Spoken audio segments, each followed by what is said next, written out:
Shalom dan selamat pagi buat anak-anak MEM semua. Hari ini kita akan melanjutkan materi kita, tema 3, subtema 1, yaitu aneka benda di sekitarku. Ya, yang dimana nanti kita akan membahas mengenai satuan panjang, alat ukur, pengertian sampah, dan jenis-jenis sampah. Ya, melalui pembelajaran hari ini, MEM harap nanti anak-anak MEM dapat lebih mengerti apa itu satuan panjang dan apa itu fungsi alat ukur serta pengertian sampah dan jenis-jenis sampah, dan anak-anak MEM dapat membedakan mana itu jenis sampah organik dan anorganik.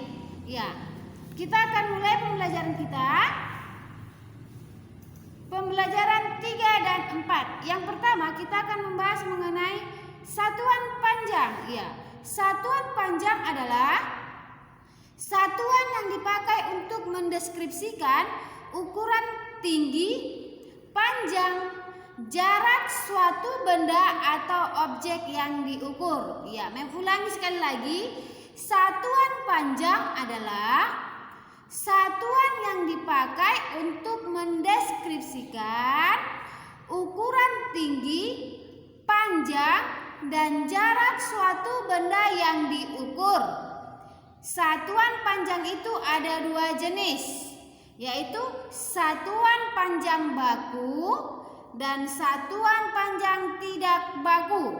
Ya, yang dimana satuan adalah sesuatu yang dipakai sebagai pembanding dalam pengukuran suatu besaran. Ya. Sekarang memang akan menjelaskan apa itu satuan baku. Satuan baku adalah satuan pengukuran yang menunjukkan hasil sama meski dilakukan oleh orang lain ataupun dilakukan di tempat yang lain. Ya, berarti katanya satuan baku itu adalah satuan pengukuran yang menunjukkan hasilnya sama walaupun dilakukan oleh orang lain atau pengukuran di tempat yang lain. Ya, sementara satuan tidak baku itu adalah pengukuran yang berbeda-beda antara orang yang satu dengan orang yang lain. Iya. Kalau satuan baku itu misalnya itu dipakai dengan meteran. Iya. Meteran ini walaupun misalnya MEM yang memakai meteran, MEM minta anak-anak MEM untuk mengukur panjang meja atau panjang papan tulis kita ini. Ya, walaupun MEM yang mengukur ataupun anak-anak MEM yang mengukur itu tetap sama. Kenapa? Karena alat ukur yang dipakai itu adalah sama. Tetapi kalau dikatakan satuan tidak baku, masih tetap dengan media papan tulis. Jika MEM yang mengukur dan anak MEM juga ikut mengukur, itu berbeda. Karena kenapa? Ya, satuan tidak baku itu contohnya itu bisa menggunakan jengkal jari kita ini. Ya, pasti ukuran jengkal jari MEM sama jari anak-anak MEM itu berbeda. Itu yang menyebabkan hasilnya berbeda-beda. Iya, itulah dia mengenai pengertian satuan panjang.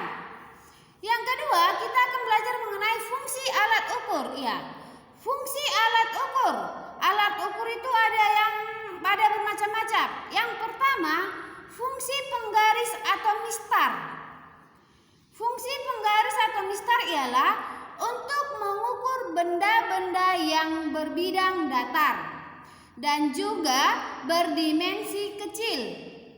Misalnya gambar atau ubin. Iya, kalau dikatakan mistar atau penggaris, anak-anak MEM sudah memakai yang namanya penggaris atau mistar. Ya, itu dipakai hanya mengukur benda-benda tertentu saja. Kita lanjut. Fungsi utama atau yang umum dari meteran. Ya, berarti meteran. Yang MEM katakan tadi, meteran adalah untuk mengukur mengukur jarak atau panjang. Ya. Kalau meteran tadi berarti dia mengukur jarak atau panjang. Yang ketiga, kegunaan jangka. Kegunaan jangka sorong adalah untuk mengukur suatu benda dari sisi luar dengan cara diapit. Ya, jangka sorong. Lalu untuk mengukur diulur.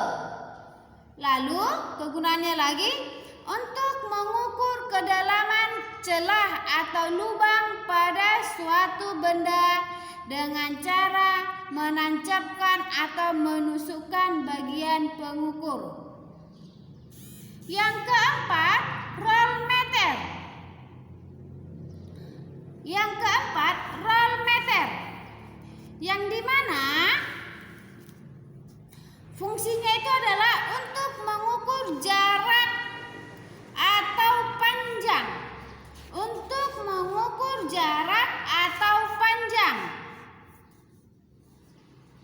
Meteran juga berguna untuk mengukur sudut, membuat siku-siku, dan juga dapat dipakai untuk membuat lingkaran.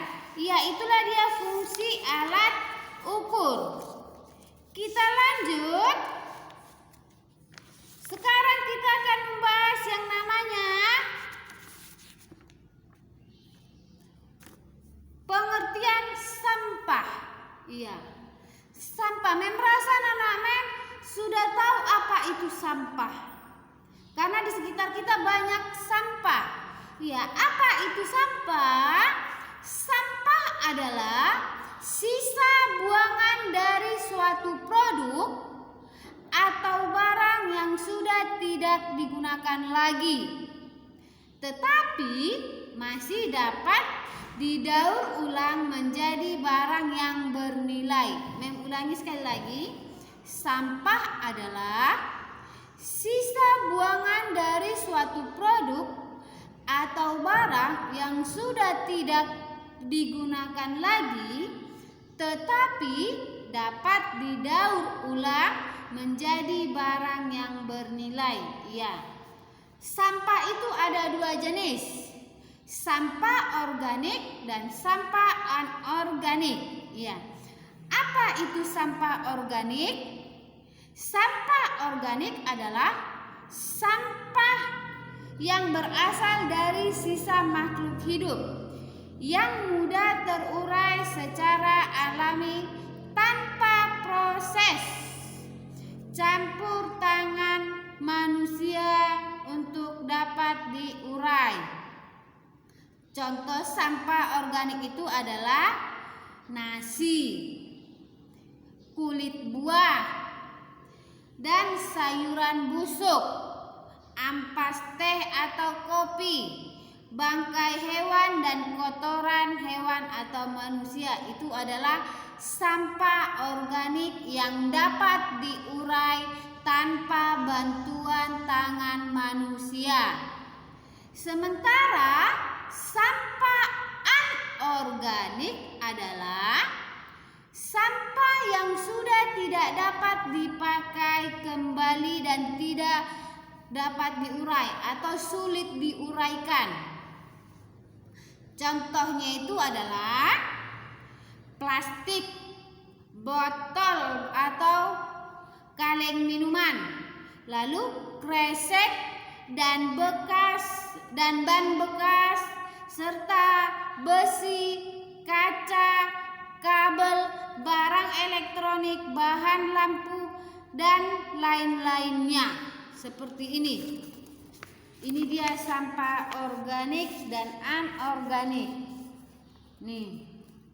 Ini sampah organik, ini sampah anorganik. Ada dia seperti kulit pisang, sisa buah, sayuran, dan makanan. Sementara sampah anorganik itu ada botol minuman, kaleng, terus ada lagi dia kantong kresek, dan lain-lainnya. Inilah dia sampah anorganik. Ya, perlu diingat kembali, sampah organik itu adalah sampah yang dapat diurai kembali tanpa campur tangan manusia. Sementara sampah anorganik adalah sampah yang tidak dapat diuraikan kembali atau sulit diuraikan kembali. Ya, inilah materi kita pada hari ini. Semoga anak-anak MEM dapat mengerti dan memahaminya. Dan jangan lupa untuk memindahkannya ke dalam catatannya kembali, anak ya. Ini dia catatannya. Ya. Nanti dipindahkan ke buku catatannya dan dipelajari biar ada bahan pelajarannya di rumah dibaca-baca. Ya, inilah materi kita pada hari ini. Semoga anak-anak MEM dapat mengerti dan memahaminya. Tuhan Yesus memberkati. Shalom.